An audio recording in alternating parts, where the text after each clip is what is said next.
Welcome to the Jaron Jarvis channel. I am Jaron Jarvis. Today, I would like to introduce to you, I'm the administrator of the numbers station UVB-76 a.k.a. the buzzer Pt.7. Part 1. Part 2. Part 3.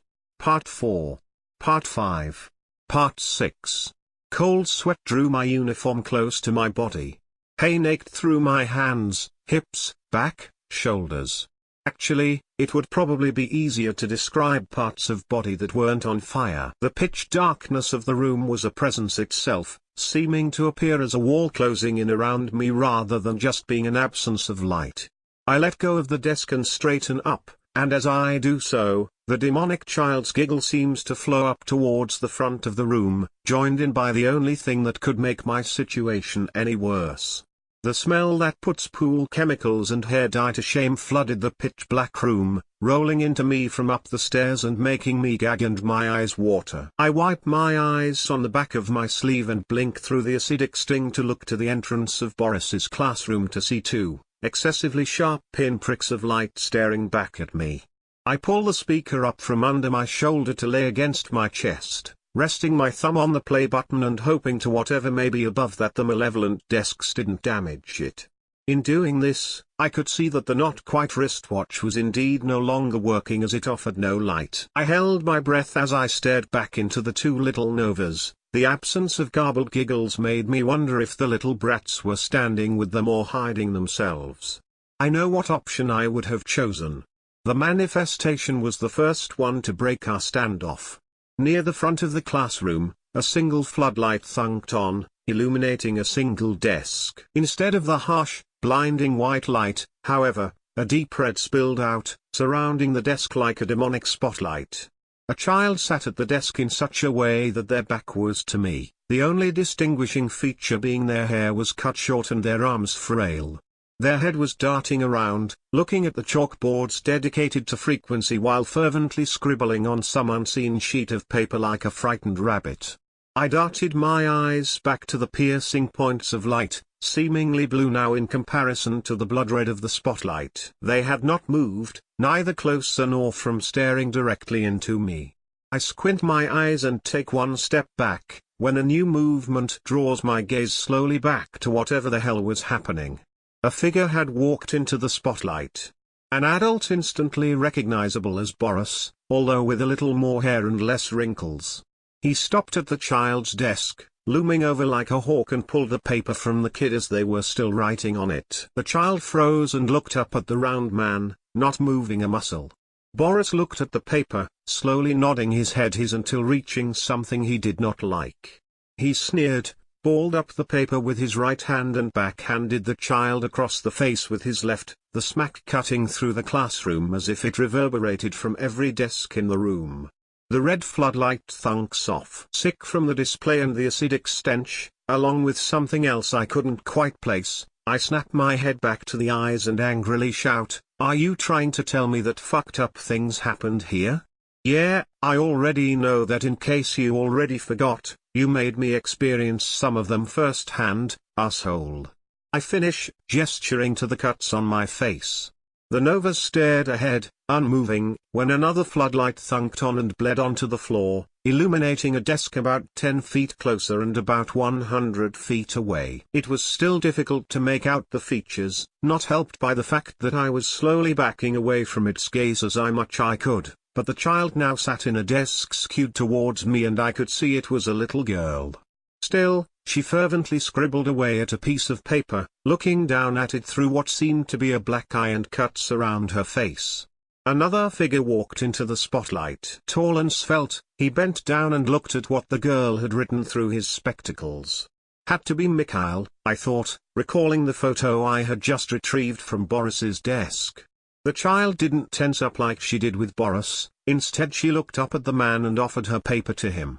He stood to her side with his hand resting on her shoulder, looking through the page. He put it back down on her desk, with the girl showing the faintest hint of a reflexive twitch away, and started to point to things she had written. They ended with the girl nodding and scribbling something away to rewrite it. Mikhail checked his wristwatch and then pulled a small case out of his jacket pocket and held out his empty hand, palm up, to the child. She looked at it and hesitated, but reluctantly held out her left arm and placed it into Mikhail's hand, with the back of her elbow pointing up to the ceiling. He placed the case down her desk and opened it with one hand, withdrawing a syringe, removing the cap with his teeth, and placing the needle into her arm. The girl squinted her eyes and looked away as he injected her with the contents, slowly and professionally. When Mikhail was finished, he let go of the child, capped and replaced the syringe, then put everything back into his pocket. She looked back down at her paper, but did not write anything. She just stared down with a frown on her face. Mikhail patted the back of her head and stared at her for a second before walking out of the bloody spotlight, leaving the girl alone and looking down. Her eyes start up and seem to stare into mine for half a second before the floodlight thunks off again. I felt drained. This had to be a distraction of the manifestation. My body already screamed out in pain, and now this psychological bullshit was wearing me down even further. The smell of chemicals filled my body like it did the first time I experienced it, back on the surface of this goddamned facility. I look back, the pinpricks of light, they still had not moved and they still burned my direction. I was obviously walking backwards, knocking into the thrown desks from earlier with my rucksack and backside, eliciting a few metallic screeches from them. Yet, the eyes stayed where they were, watching me, showing me their bizarre scenes and suffocating me with their stench. I was about to shout something stupid at them, when another floodlight predictably thunked on and the red light bathed a desk 5 feet in front of me. It sat empty, in the middle of the row, from where I know I had just walked through. The desk surface pointed towards the door with the back of the chair faced me. Centered on the surface was a piece of paper. As I craned my neck trying to see what was written on it, I noticed there are 2 points extended up from the back of the chair, as if something small was sitting in it and barely peeked over.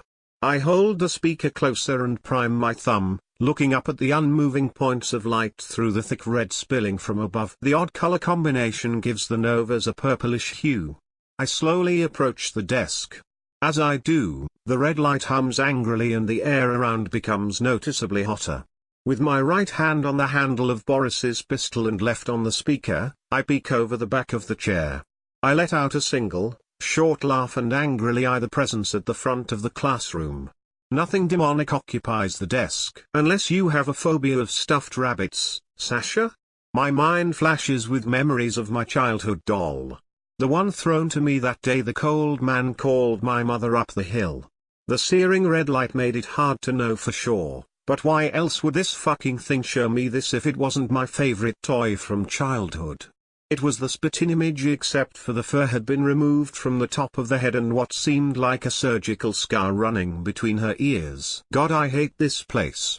My eyes glance from my mutilated, childhood security blanket and fall on the paper centered on the desk.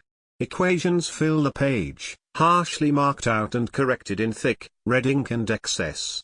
The top of the paper is labeled frequencies, iteration number 3357 1986, LARD 00001, M. I back up a few feet, more pissed off than anything. This was just wasting my time now, probably trying to get the jump on me. I glance back up at the eyes. They were gone. Movement draws my focus back into his circle of red and Sasha was now standing up, twisted around to lay her rabbit's feet on the back of the chair, her bunny ears flopping to the either side. Her button eyes were replaced with the searing intensity of the manifestation just a few feet from my face, the pinprick lights staring through and into me.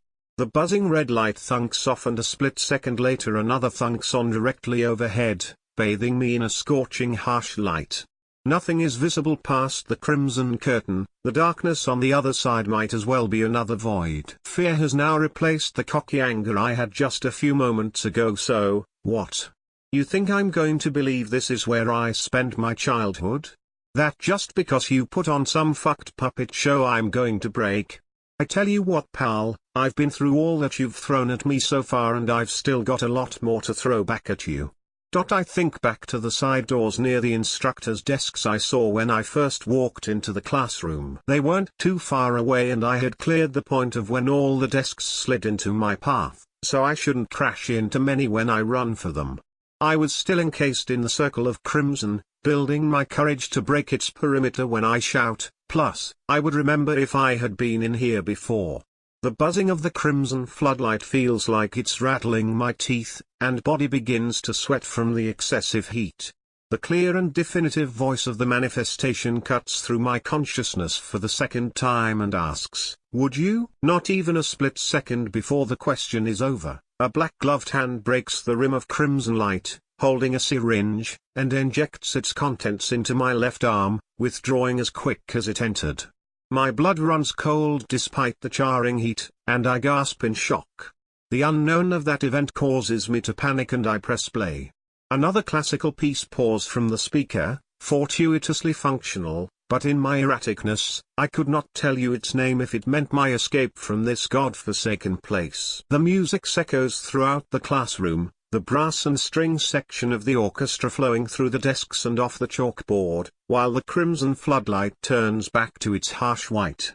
The other banks of the floodlights all thunk onto their already overcharged state from last time, some blowing out and showering sparks onto the ground while the rest emit their ear-damaging wasp hive buzz. I stumble over myself and make from the side doors near the instructors' desks with my heart racing and drenched in sweat. Whether or not my disorientation was induced by the ambiguous inoculation or the adrenaline pumping through my body, I could not say. Sasha or the arsehole were nowhere to be seen, and making my path to the side doors was going to be a lot easier than I previously worried, as all the desks had all been slammed into the wall as if they were suddenly magnetized to them with such force they cracked the chalkboards. As I watched, all the desks began to slide up towards the ceiling. Not wanting to find out if these cracks would act like the ones from earlier or waste any more time and let whatever was injected into me take hold, I sprint to the doors. The classical piece swells as I reach them and burst through, not before passing through a wall of sparks from an angrily humming floodlight exploding before them.